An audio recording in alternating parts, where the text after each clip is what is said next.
حبايبي طلاب الصف الثالث الإعدادي، أهلا بيكم، نورتونا. زي ما وعدناكم هنكون معاكم لحظة بلحظة وأول بأول. هنصور لك المنهج كله الشرح. بدأنا إن شاء الله نصور فيديوهاتنا. النهاردة ميعادنا مع أول حصة شرح في منهج الصف الثالث الإعدادي. أخرنا عليك شوية، معلش، كان غصب عننا، كان عندنا شوية ظروف، كان عندنا شوية مشاكل بنحلها، والحمد لله ربنا كرم. قبل ما نبدأ في شرح أول درس، عايز أفكرك بس إن المنهج كله إن شاء الله هنحل عليه مع بعض، بس ده هيكون على المنصة بتاعة المستر. المنصة بتاعتنا منصة سلسلة الصفوة التعليمية، منصة مجانية لكل الطلبة، بس هنحمل عليها فيديوهات الحل. الشرح هننزله لك على اليوتيوب مجانا لكل الناس، والحل ان شاء الله هيكون على المنصه بتاعتنا. في اخر الفيديو هسيب لك رقم التليفون للتواصل عشان تبعت لي على الواتساب واقول لك ازاي تدخل المنصه واديك الاكواد بتاعتك عشان تسمع الفيديوهات بتاعتك وانت مبسوط. النهارده ان شاء الله هنبدا اول درس جبر. اول درس جبر عندنا سنه ثالثه اسمه حاصل الضرب الديكارتي. حاصل الضرب الديكارتي ده من اسهل الدروس اللي في المنهج، وفعلا درس بسيط جدا ومش هياخد مننا وقت كتير. في كذا فكره، يلا بينا ناخدهم فكره فكره ونبدا نتعرف عليهم. قبل ما نبدا حاصل الضرب الديكارتي سنه ثالثه، لازم الاول تكون فاكر لي حاجه قديمه من اولى وثانيه اعدادي اسمها الزوج المرتب. يعني ايه زوج مرتب؟ بص سنه ثالثه، لو انا عندي شبكه تربيعيه بالمنظر ده، بتتكون من محور سينات ومحور صادات، وعندي الاعداد بتاعتي كده اهي. وجيت انا قلت لك هحط لك نقطه هنا، تعرف تقراها؟ مثلا هعرف اقراها. طب ازاي؟ لو انا حطيت لك النقطه دي، قلت لك اقرا لي النقطه دي، النقطه دي الف، هتقول لي يا مستر الف دي انا بروح اشوف السين بتاعتها بكام والصاد بتاعتها بكام. السين بتاعتها مستر بواحد والصاد بتاعتها بتلاتة، يبقى النقطة دي اسمها واحد وتلاتة. طب لو جيت حطيت لك النقطة هنا، قلت لك اقرا لي النقطة ب دي كده، هتقول لي النقطة ب دي يا مستر محمد السين بتاعتها بتلاتة والصاد بتاعتها بواحد، يبقى النقطة دي اسمها تلاتة وإيه؟ وواحد. عايز أتعلم من اللي أنا عملته ده حاجتين مهمين جدا. الحاجة الأولانية إن أي نقطة في الرياضة سنة تالتة عشان أرسمها أو عشان أكتبها على شبكة تربيعية بتتكتب بالمنظر ده، بحط قوسين وبحط هنا عدد وبحط هنا عدد. العدد الأولاني ده بجيبه أنا من محور إيه؟ السينات، يبقى العدد الأولاني ده دايما بنرمز له بالرمز س. العدد الثاني ده بجيبه من محور ايه؟ الصادات، يبقى العدد الثاني ده دايما هرمز له بالرمز ايه؟ صاد. المنظر اللي عندي ده في الرياضه حبايبي اسمه زوج مرتب. اسمه زوج ايه؟ مرتب. يبقى اول معلومه معايا في حصه النهارده هي الزوج المرتب، وده اللي هناخد عليه شويه امثله مع بعض. طيب الزوج المرتب ده بيتكون من ايه؟ بيتكون من عددين. العدد الاولاني بجيبه من محور السينات، والعدد الثاني بجيبه من محور الصادات. يبقى اي زوج مرتب في الرياضه سنه ثالثه بيتكون من عددين س وصاد، س وصاد، ودايما بنبدا بس. حلو قوي. طيب الحاجة التانية اللي عايز أتعلمها من المنظر ده، النقطة دي اسمها 3 و1 ودي اسمها 1 و3. بص لما بدلنا الرقمين سنة تالتة المكان اتغير، يبقى ما اقدرش اقول ان 3 و1 هيها 1 و3. ليه يا مستر بتقول لي كده؟ هقول لك. يجي لي هنا سؤال مهم جدا. ايه هو السؤال؟ يجي يقول لي لو انا جبت لك زوج مرتب اسمه مثلا س و7 بيساوي زوج مرتب تاني اسمه -3 وصاد، ويقول لي هات لي قيمة س وقيمة ص، هعمل ده ازاي؟ بص يا جميل، رقم واحد، أول ما تلاقي عندك زوج مرتب بيساوي زوج مرتب، عايز أسمع منك الجملة دي: زوج مرتب مع زوج مرتب يبقى الأول بالأول والتاني بالتاني. يعني إيه يا مستر؟ يعني المسقط الأول بيساوي المسقط الأول، والمسقط الثاني بيساوي المسقط الثاني. برافو عليك. المسقط الأول هنا اسمه إيه؟ س. المسقط الأول هنا كام؟ -3، يبقى س بسالب 3. طيب المسقط الثاني اسمه إيه؟ صاد. المسقط التاني كام؟ 7. يبقى س بسالب 3 والصاد بكام؟ ب7. صعب الكلام؟ يلا بقى نشوف أمثلة كتير على الفكرة دي. يقول لي كده، يديني بقى أزواج مرتبة ويقول لي هات قيمة س وصاد. ناخد كمان مثال. يقول لي س ناقص 1 بتساوي و7 بتساوي 3 وصاد زائد 2. اول معلومه عايز اعرفها لك او اي حاجه عايزك تاخد بالك منها، ان اللي قبل الفصل ده كله بسميه مسقط اول، واللي بعد الفصل بسميه مسقط ايه تاني. المسقط الاول هنا اسمه ايه؟ اسمه س ناقص 1. والمسقط الاول هنا اسمه ايه؟ 3. طيب المسقط الثاني هنا اسمه ايه؟ 7. والمسقط الثاني هنا اسمه ايه؟ اسمه صاد زائد 2. فكل اللي هعمله هاخد الصاد زائد 2 اساويها بكام؟ ب7. بص المسألة دي اتحولت لمعادلة، والمسألة دي اتحولت لمعادلة. بنحل المعادلة ازاي؟ زي ما اتعلمنا في أولى إعدادي. هروح رايح مطلع العدد ده بعكس الإشارة، يبقى السين بتساوي 3 زائد 1. 3 زائد 1 كام؟ 4. برافو عليك. طب يلا نحل دي. هنقول إن صاد بتساوي 7 ناقص 2. 7 ناقص 2 كام؟ 5. يبقى صاد بتساوي ايه؟ 5. يبقى انا شباب خلاصة الموضوع عشان اجيب س واجيب صاد هساوي المسقط الاول بالمسقط الاول والمسقط الثاني بالمسقط الثاني. مثلا هو المسقط الاول هنا س ولا 1؟ المسقط الاول هنا سنة ثالثة اسمه س ناقص 1. طيب بص للمسألة اللي جاية بقى. يجي يقول لي إيه؟ يجي يقول لي 2 س ناقص 1 بتساوي أو وسالب 7. بلاش سالب 7 بقى، مش كل مرة 7. وسالب 3 بتساوي 5 وصاد و3 صاد زائد 7 أو زائد 8. يلا بينا نحل دي إزاي؟ إحنا اتعلمنا بقى أول ما ألاقي زوج مرتب بيساوي زوج مرتب هقول المسقط الأول بالمسقط الأول. يعني 2 س ناقص 1 بتساوي 5 و3 صاد زائد 8 بتساوي سالب 3. يلا نحل المعادلات بتاعتنا نوصل لقيمة س وصاد. هطلع العدد ده بعكس الإشارة، يبقى ال 2 س بتساوي 5 زائد 1، يعني ال 2 س بتساوي 6. أقسم على الاتنين تطلع السين ب3. حلو قوي. طيب يجي يقول لي 3 صاد بتساوي سالب 8 أو سالب 3 ناقص 8، يعني التلاتة صاد بتساوي سالب 11. أقسم على التلاتة دي تروح ويبقى دي سالب 11 على التلاتة. يبقى أنا كده جبت قيمة س وصاد. مستر هي السين ممكن تطلع كسر؟ ما تطلع كسر. هو الكسر ده مش عدد زي بقية الأعداد؟ يبقى يطلع كسر مفيش فيه مشكلة. طيب سنة تالتة احنا هنشرح في الفيديو، هنشرح مش هنحل كتير. لو عايز الحل الكتير وكل الافكار، ويعني عايز اقول لك ان الدرس الاولاني ده احنا حلينا عليه في الفيديو بتاع الحل حوالي 80 سؤال. مثلا طب انا عايز فيديو الحل ده اجيبه منين؟ ابعت لي رساله على الرقم ده 011 56 21 59 2 4، وانا هعرفك تعمل ايه بالظبط ومجانا. والله مش بنعمل دعايه عشان ما حدش يفكر ان احنا هناخد منك حاجه، ده مجانا. بس فيديوهات الحل احنا بننزلها على المنصه عشان نميز بيها الطلبه اللي بتتابعنا بس، مش لكل الناس. الطالب الشاطر اللي عايز فيديوهات، عايز مسائل كتير جدا في الرياضه وعايز الحل بالتفصيل، تعال لي على الرقم ده وانا هقول لك تعمل ايه بالظبط. هبعت لك البي دي اف كمان بتاع الواجب، وهبعته لك فاضي وهبعته لك محلول عشان تبقى انت عارف هتحل ازاي وتتعامل ازاي. تمام يا سنه ثالثه؟ يلا ناخد كمان مساله. يبقى لما يجي يقول لي صاد س تربيع ناقص 1 و7 بتساوي 3 وصاد تكعيب ناقص 20. ايه ده؟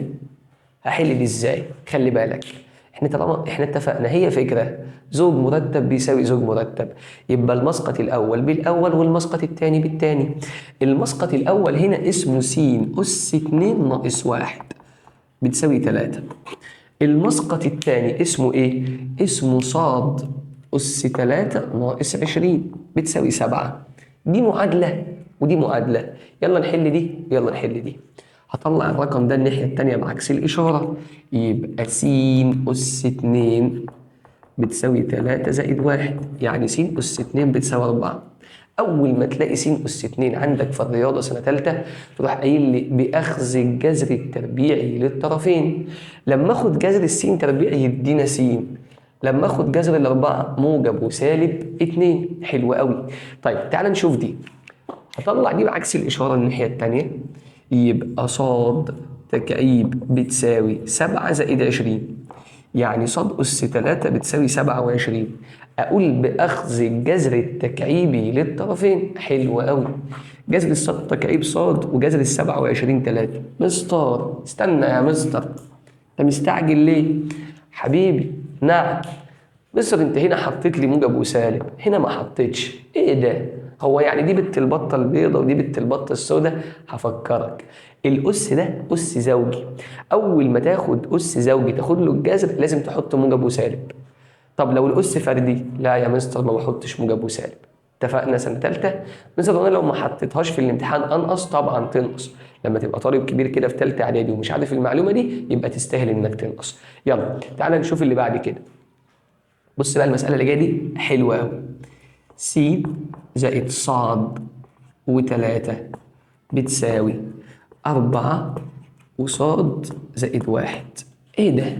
ما هي معادلة زيها زي بقية المعادلات، أو مسألة زيها زي بقية المسائل.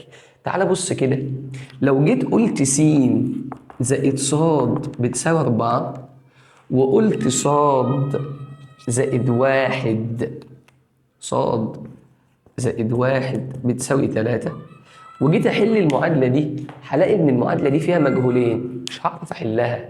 طب هعمل ايه؟ هتصرف ازاي؟ هسيبها واروح احل المعادله الثانيه واشوف اللي هيحصل.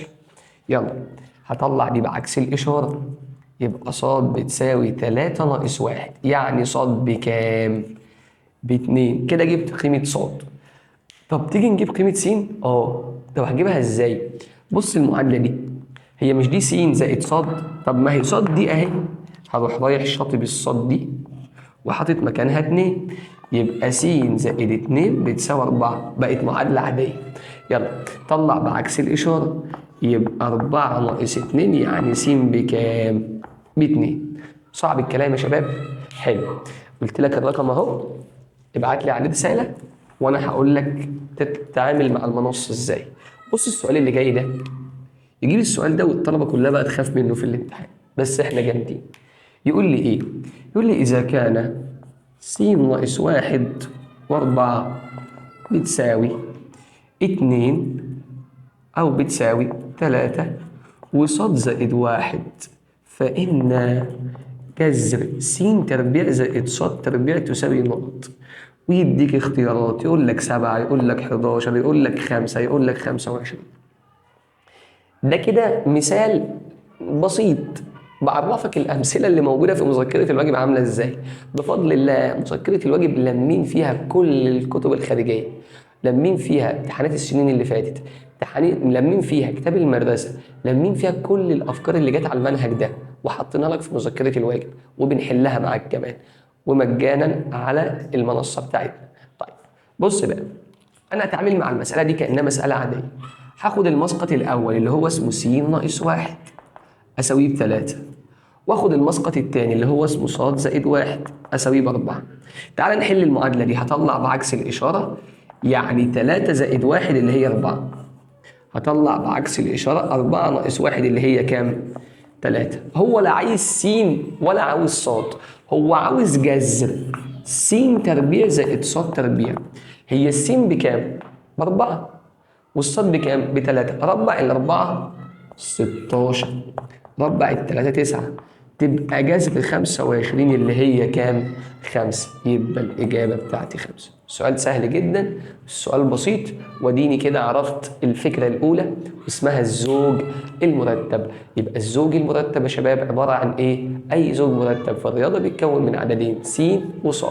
الفكرة اللي ممكن تجي لي عليه يجيب لي زوجين مرتبين بيساووا بعض ويطلب مني قيمة س وص.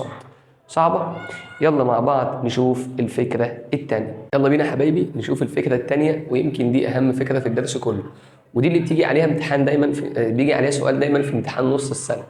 اعذرونا بنصور بالليل متاخر عشان نلحق نوفي كميه الفيديوهات المطلوبه مننا. بص بقى، يجي في الامتحان يقول لي ايه؟ عندك المجموعه س فيها 1 و2، وعندك المجموعه ص فيها 5 و7 و9. اوجد س في ص، اوجد ص في س، اوجد س تربيع، اوجد ص تربيع. عايزك بقى تركز، تنسى ده كله وتركز معايا. هو لو انا جيت قلت لك هي 2 في 3 بكام؟ هتقول لي 6. برافو عليك. طب لو جيت قلت لك بقى المجموعة 2 في المجموعة 3 يدينا كام؟ مش هيدينا 6. بص بقى، أول ما نلاقي مجموعة مضروبة في مجموعة بالمنظر ده بالنسبة لنا في الرياضة اسمه ضرب ديكارتي. اسمه ضرب إيه؟ ديكارتي. يعني إيه ضرب ديكارتي؟ قال لك في الضرب الديكارتي سنة تالتة إحنا مش بنضرب، إحنا بنوزع. بنعمل إيه؟ بنوزع. يعني إيه بنوزع يا أستاذ؟ تعالى لي.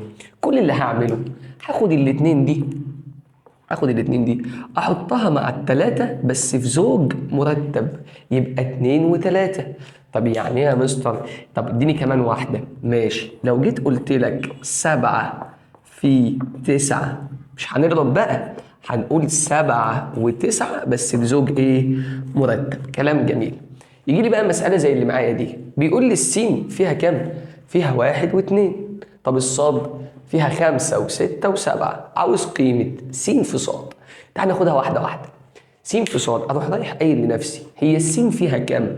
السين فيها 1 و2 في صاد دي اللي هي كام؟ 5 و7 و9. حلو.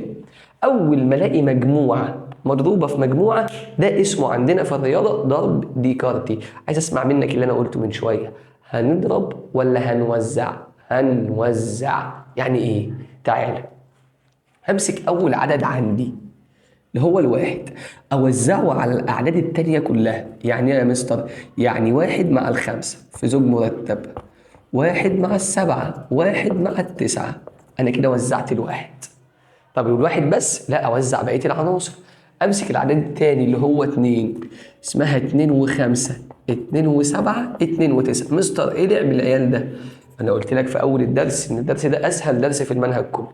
يبقى هنمسك العدد بتاعي أوزعه 1 و5، 1 و7، 1 و9، 2 و5، 2 و7، 2 و9. صعبة؟ ده حلو قوي. طيب بيطلب مني حاجتين في غاية الأهمية. بيقول لي ايه بقى؟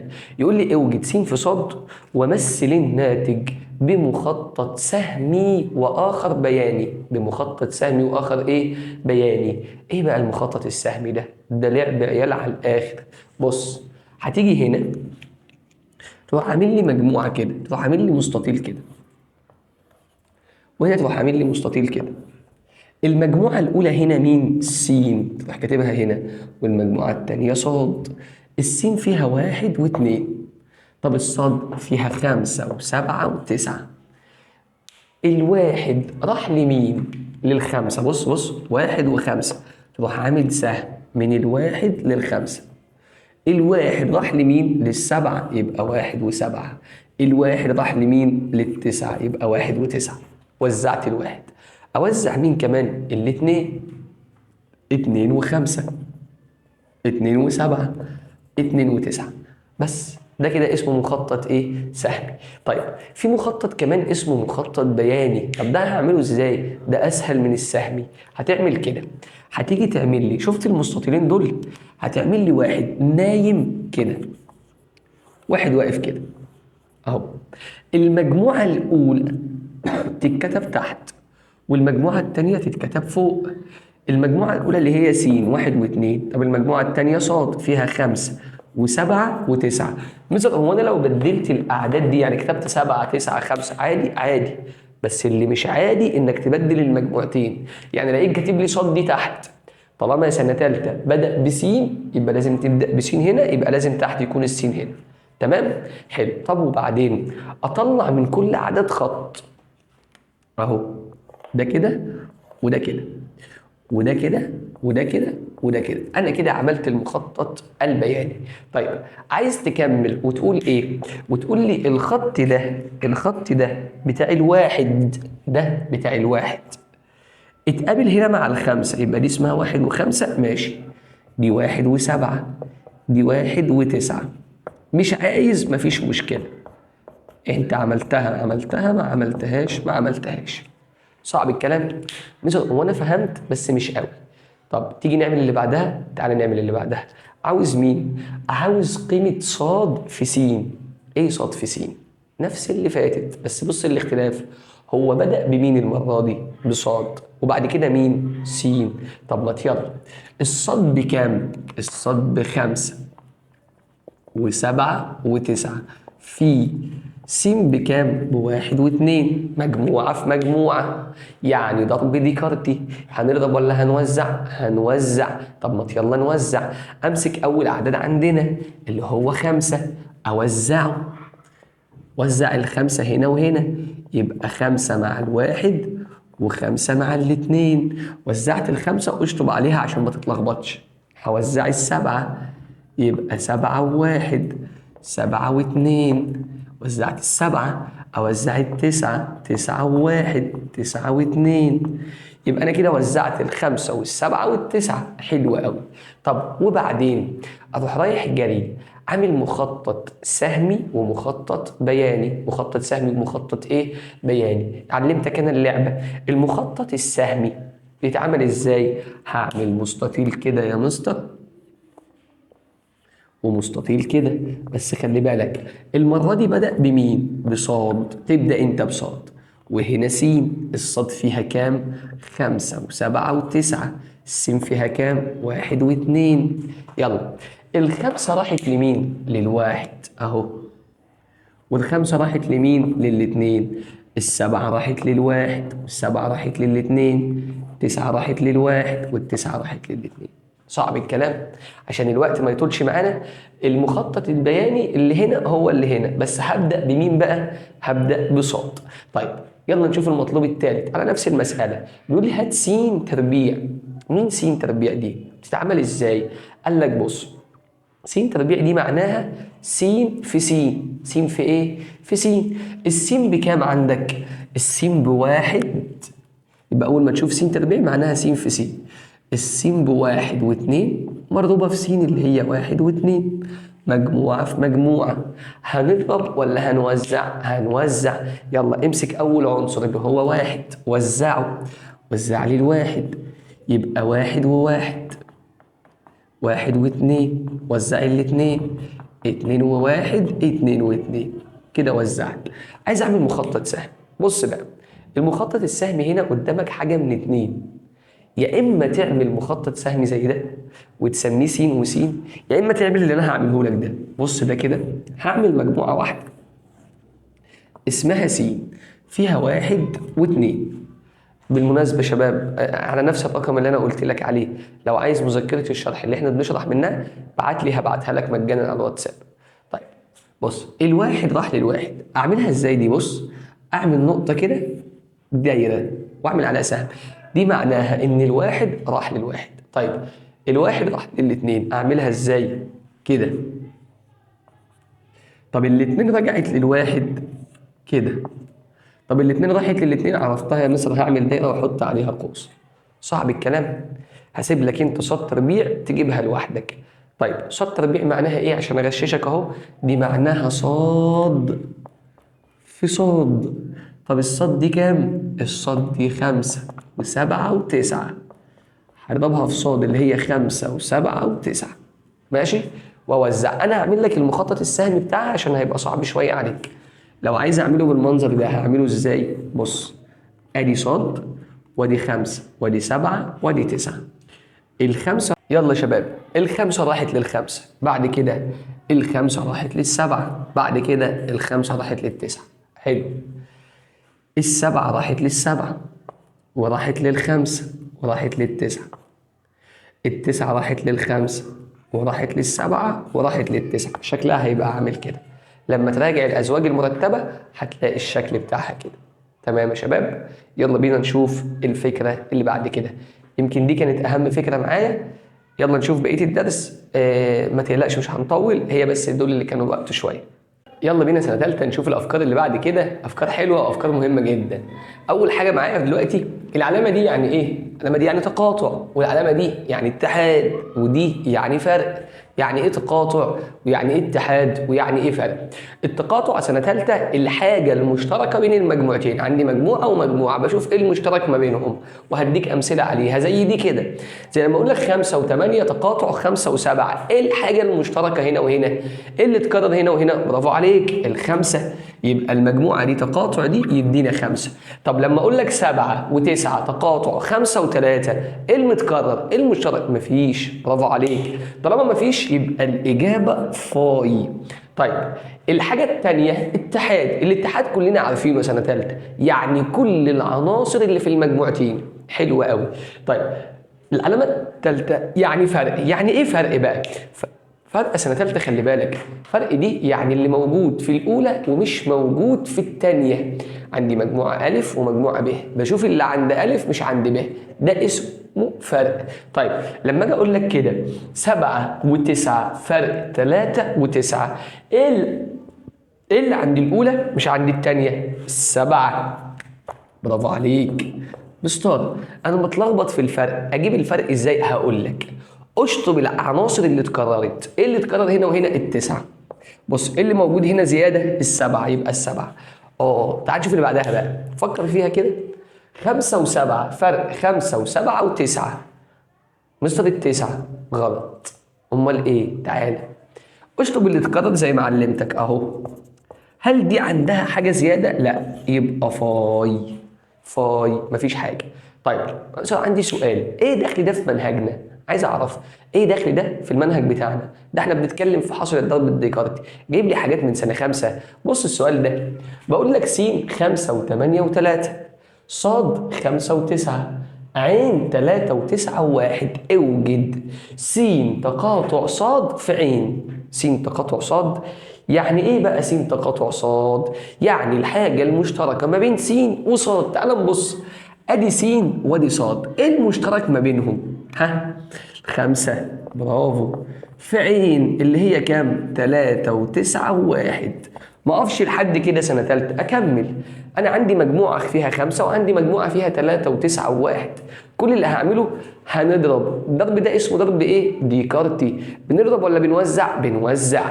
يبقى الخمسة مع التلاتة والخمسة مع التسعة والخمسة مع الواحد. طب تعالى نشوف اللي بعدها. بيقول لك عين فرق صاد.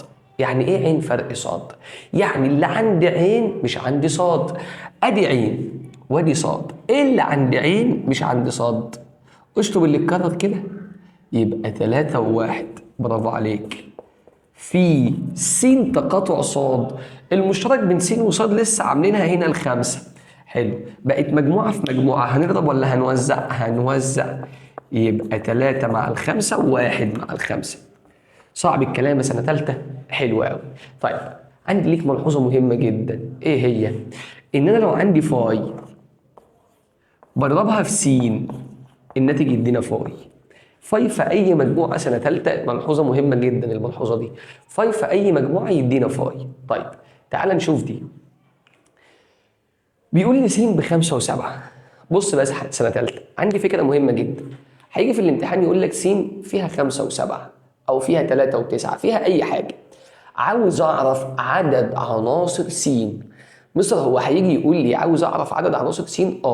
طب هيقولها لي ازاي؟ هيقول لي كده فإن نون س.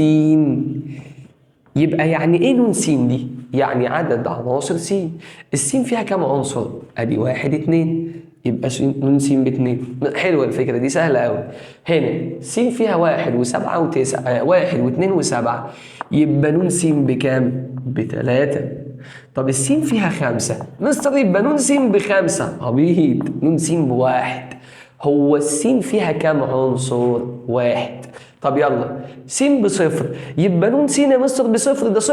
لا، نون س ب1. ايه ده ليه؟ ما انا قلت لك هي السين فيها عنصر اسمه 0، اسمه صاد، اسمه عفريت، اسمه واو، اسمه 5.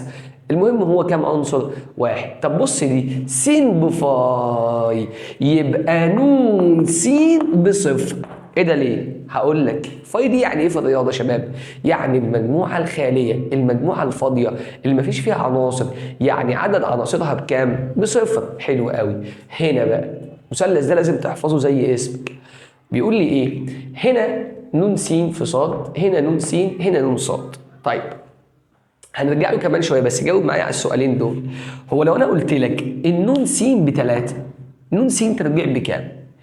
عدد عناصر س 3، يبقى عدد عناصر س تربيع 9 4 ل 3.